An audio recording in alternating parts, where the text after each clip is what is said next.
The population of the entire country of Brunei is only 450,000, but believe it or not, this tiny dot on the world map is one of the top 10 richest countries in the world. In a word, Brunei is like a country wrapped in gold. Welcome to Talk Maniac. Let's begin. Brunei's per capita annual income? Around $30,000 to $40,000. There is no income tax. Education and healthcare? 100% free. And the Sultan? He is worth over $25 billion. His palace has 1,788 rooms, his garage contains over 5,000 luxury cars, and his bathroom fixtures are made of gold. The name of the palace? Istana Nurul Iman, the largest residential palace in the world. Gold-plated domes, private mosques, and a guest house for 10,000 people. This may sound like a fairy tale from Arabian Nights, but it's real. Yet strangely, most of the world doesn't even know this country exists.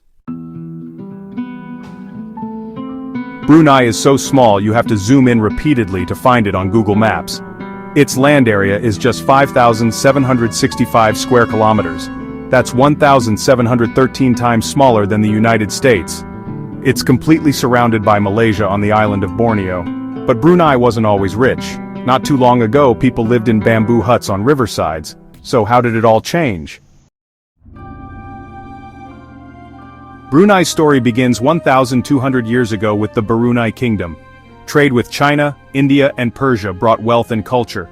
By the 1300s, Islam had spread, and in 1368, Prince Awang Alak-Batar converted and became Sultan Muhammad Shah, Brunei's first sultan. Brunei's empire once spanned parts of the Philippines, Indonesia, and Malaysia. It even had the strongest navy in Southeast Asia, but like all empires, decline came. In the 1700s, Spain, England, and the Dutch began slicing up Southeast Asia. James Brooke, the infamous White Raja, seized Sarawak in 1840. Brunei began to shrink. To protect his dwindling kingdom, the Sultan sought British protection. By 1906, a British resident controlled everything. The Sultan was reduced to a ceremonial figure, a puppet of the empire. Brunei's economy, still agrarian, began to fail. With little land and dwindling resources, Brunei couldn't survive on rubber, wood, and fish alone. The people were desperately poor. By the early 1900s, the Sultan had to ask the British for money just to run the country. At one point, citizens couldn't even afford 2 meals a day. Then came 1929. Oil was discovered in Syria, and Brunei's fortunes changed overnight. Though profits initially went to the British and Royal Dutch Shell, the Sultan's share was still massive. Sultan Ahmad Tajuddin started investing in education, health, and infrastructure. But before Brunei could fully rise. In 1941, Japan invaded Brunei for its oil.